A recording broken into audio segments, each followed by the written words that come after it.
अस्सलाम दोस्तों, वैसे तो दुनिया डिजिटलाइजेशन की तरफ बड़ी तेज़ी से बढ़ रही है और बहुत ही स्पीडी ये डिजिटलाइजेशन की तरफ आ गई है, ख़ास तौर पे वीज़ा के हवाले से। चूँकि पहले वीज़ा तो शुरू में एक स्टैंप लगी होती थी, मोहर लगाते थे, रबर स्टैंप लगाते थे, फिर स्टिकर आ गया और स्टिकर में फिर दो नंबरियाँ आना शुरू हुई और फिर उसमें बहुत सारे जो सिक्योरिटी गार्ड्स थे रखे गए, मतलब उस सिक्योरिटी में ये रखे गए उस स्टिकर के अंदर।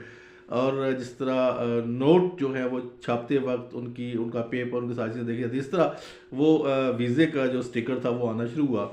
लेकिन अब जो दुनिया चूँकि दुनिया का एक्सेस जो है वो इंटरनेट पे और वेब पे इस कदर बढ़ गया है कि अब शायद ही कोई लोग होंगे जो इससे दूर होंगे। लेकिन सबसे बड़ी बात तो ये है कि अब आपकी वीज़ा स्टिकर से भी जान छूटती जा रही है। लेकिन स्टिल अभी तक बहुत सारे कंट्रीज ऐसे हैं जो वीज़ा रिफ्यूज़ करते वक्त पासपोर्ट के ऊपर एक स्टैम्प लगा देते हैं और उस स्टैम्प पे नॉर्मली यही लिखा होता है कि आपने इस कंट्री का वीज़ा अप्लाई किया है फ़लाँ तारीख को, और बाज़ कंट्री कोई रेफरेंस नंबर भी दे देती हैं।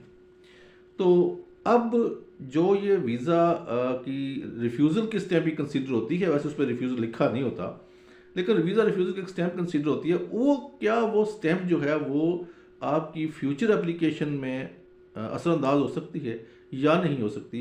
तो इस सिलसिले में मैं ये बताता चलूँ कि हर मुल्क अपने ही जो है वह ज़िम्मेदार है अपने कंट्री के हवाले से। एक जो रिफ्यूज़ल है दूसरे मुल्क पे अफेक्ट नहीं करता है, मगर इस हवाले से ज़रूर अफेक्ट करता है कि बाज़ लोग जो हैं, बाज़ वीज़ा सीकर्स एक काम करते हैं कि फ़र्ज़ करें एक एम्बेसी से रिफ्यूज़ होकर दूसरी में जाकर डाल दिया, दूसरे से रिफ्यूज़ होकर तीसरी में जाकर डाल दिया, तीसरे से रिफ्यूज़ होकर चौथी में जाकर डाल दिया। इस तरह जो है वो नहीं करना चाहिए। कोशिश ये करनी चाहिए कि आपका वीज़ा जिस कंट्री से रिफ्यूज़ हुआ है आप उसी को ही दोबारा अप्लाई करें और उसी को लेने की कोशिश करें। चाहे जाए कि बाज़ को खाम खा आपको आपसे बहुत ज़्यादा नाराज़ हो तो फिर आप मुल्क चेंज कर लें। जहाँ तक ताल्लुक़ है यूरोप का, यूरोपियन यूनियन का और स्पेसिफिकली शेंजन स्टेट्स का, अब ये जो ये दुनिया है शेंजन स्टेट्स की, ये एक प्लेटफॉर्म पे तो आई हुई है, लेकिन अब इंटरनेट के भी एक प्लेटफॉर्म पे आने वाली है। अब ये होगा कि एक जो पहले तो आप ये करते हैं ना कि अभी तक यही कर रहे हैं कि हंगरी का वीज़ा आप हंगरी के एम्बेसी में अप्लाई कर रहे हैं, जर्मनी का उस साइड पे अप्लाई कर रहे हैं, चाहे VFS ग्लोबल के ज़रिए अप्लाई कर रहे हैं, चाहे VAC के ज़रिए अप्लाई कर रहे हैं। तो ये मुख्तलिफ मुल्कों के वीज़े आप उनके कंट्रीज़ के हवाले से अप्लाई करते हैं। लेकिन अब जो सिस्टम ये चेंज होने जा रहा है, इसमें ये होगा कि एक ही प्लेटफॉर्म पे आपकी एप्लीकेशन होगी। आप शेंजन स्टेट में कहीं की भी एप्लीकेशन कर रहे हैं, जैसे जर्मनी कर रहे हैं, फ्रांस की कर रहे हैं, इटली कर रहे हैं, लक्समबर्ग की कर रहे हैं, डेनमार्क कर रहे हैं, स्वीडन की कर रहे हैं, किसी कंट्री की भी कर रहे हैं, तो उसमें क्या होगा कि आपने एक ही जगह अप्लाई करना है। जब एक जगह अप्लाई करेंगे तो जो मुल्क जहाँ जिसमें आप जाना चाहते हैं वो मुल्क जो है वो आपकी एप्लीकेशन को वहाँ से लेके आपको रिस्पॉन्ड करेगा। एक ही जगह पे आपने एप्लीकेशन डाल दी, जैसे एक बैंक होता है वहाँ पे आपने एप्लीकेशन बैंक, इस तरह का एक एप्लीकेशन बैंक बन जाएगा और उसमें आप एप्लीकेशन करेंगे और उसका रिस्पॉन्ड जो है वो मुतलका एम्बेसी के, खासकर आप बार्सिलोना जाना चाहते हैं, मैड्रिड जाना चाहते हैं, तो ज़ाहिर है ऑब्वियसली स्पेन की एम्बेसी उस एप्लीकेशन को लेगी और वो आपको वहाँ पर जवाब देगी। ये तो एक सिस्टम है जो इर्तका का अमल है, इर्तकाई अमल है, इसमें से गुजर है। जिस तरह ये दुनिया तेज़ी से चेंज हो रही है, ये वीज़ा रिजीम जो है वो भी इस तरह चेंज हो रहा है। तो आपने ये जो इस मौजूदा दौर में भी जो ममालिक स्टैम्प्स लगा रहे हैं, तो वो स्टैम्प्स मिसाल के तौर पर आपको जापान की मैं मिसाल देता हूँ।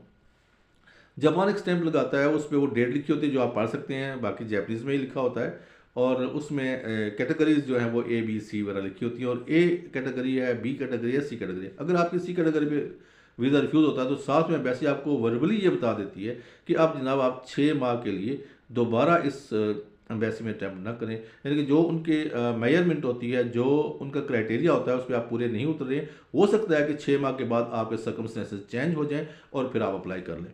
बी कैटेगरी में ये होता है कि वो आपको बताते हैं कि जी आप एनी टाइम अप्लाई कर सकते हैं। यानी कि आपकी कोई टेक्निकल एरर आ गई है, कोई ऐसा मामला आ गया जिसने वीज़ा ऑफिसर को स्टॉप कर दिया आपको वीज़ा देने से, लेकिन वीज़ा आपका बनता था, तो वो इसलिए कहते हैं कि आप वो ये नहीं बताएंगे कि आपका ऑब्जेक्शन क्या है। ये एम्बेसी का कानून है कि वो नहीं बताती है, आपका ऑब्जेक्शन नहीं बताएगी, और वो ये ज़रूर बता देगी कि आप एनी टाइम अप्लाई कर सकते हैं। और ए जो है वो मेरा ख्याल कोई हाई अलर्ट टाइप चीज़ लगती है मुझे कि ए वाला तो खैर कोई बैन टाइप है, वो वहाँ पे नहीं जा सकता। आपने कुछ ऐसी मतलब फेक डॉक्यूमेंटेशन की है, फेक रिप्रेजेंटेशन की है, जिसके बायस आप उसमें नहीं जा सकते।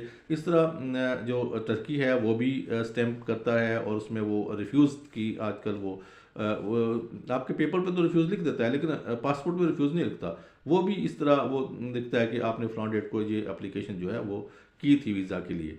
तो और वो उसकी मज़े की बात है, नॉर्मली आम एम्बेसी जो है वो आखिरी पेज पे ये स्टैम्प करते हैं, लेकिन तुर्की जो है वो बीच में जहाँ पे किसी जगह पे भी वो स्टैम्प कर देता है। इस तरह और भी बहुत सारे कंट्रीज़ हैं जो स्टैम्प करते हैं पासपोर्ट के ऊपर, और ये प्रैक्टिस जो ख़त्म होने जा रही है।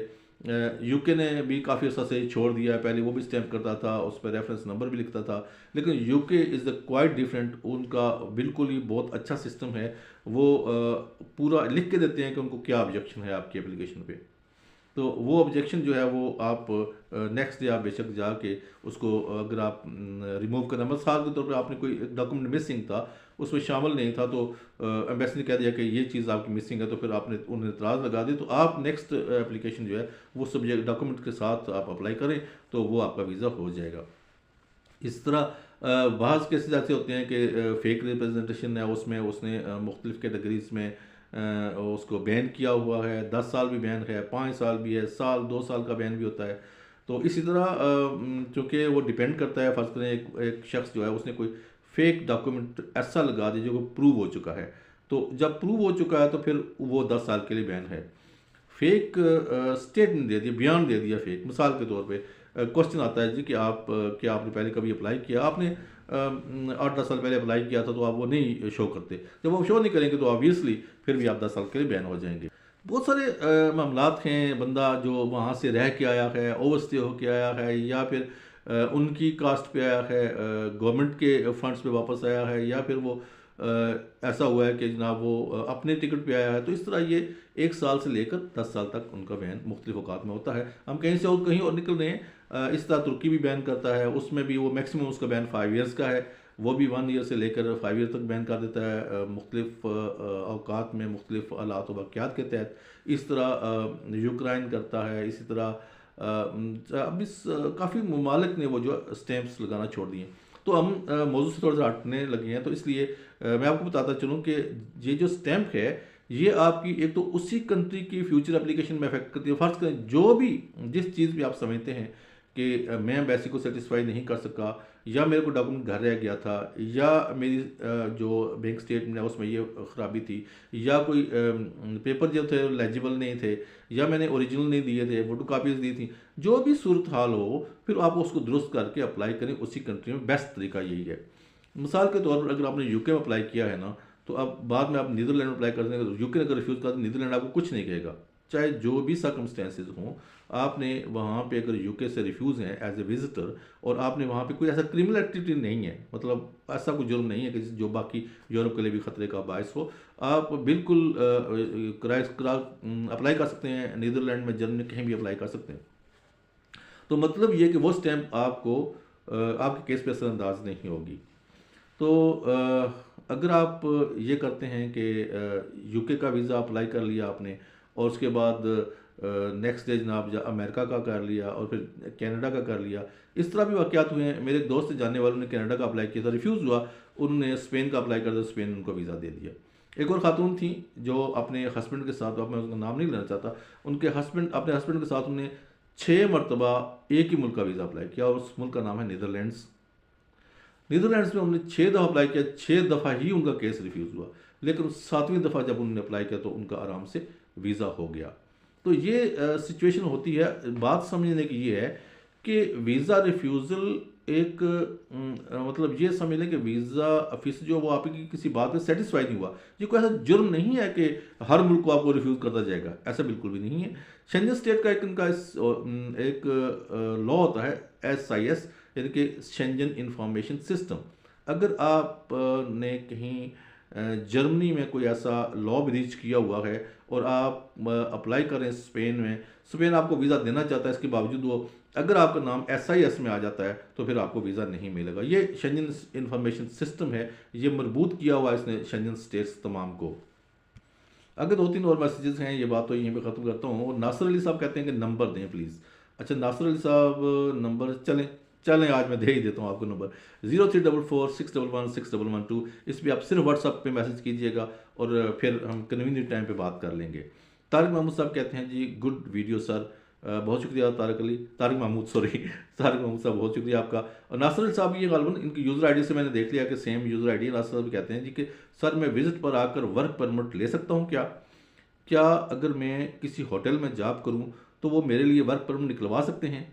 देखिए नाज साहब, आपका क्वेश्चन जो है ये कंप्लीट नहीं है, इनकम्प्लीट है, क्योंकि आपने ये तो बताया नहीं आप किस मुल्क की बात कर रहे हैं। हर मुल्क का अपना कानून होता है, अपना लॉ होता है, ठीक है। आपने ये बताया नहीं कि किस मुल्क में आप विजिट पे आके और वर्क परमिट लेना चाहते हैं। अगर यूके में आप विजिट पे जा रहे हैं तो फिर ऑब्वियसली आपको आप किसी और वीज़े में उसको स्विच नहीं कर सकते हैं, आपको वापस आना पड़ेगा, ठीक है। तो इसलिए बाद ममालिक जो है इसकी रियायत देते हैं कि आप विजिटर चले जाएं और आप वहाँ पे अगर आपको वर्क मिल सकता है तो आप वहाँ पे वर्क ले सकते हैं।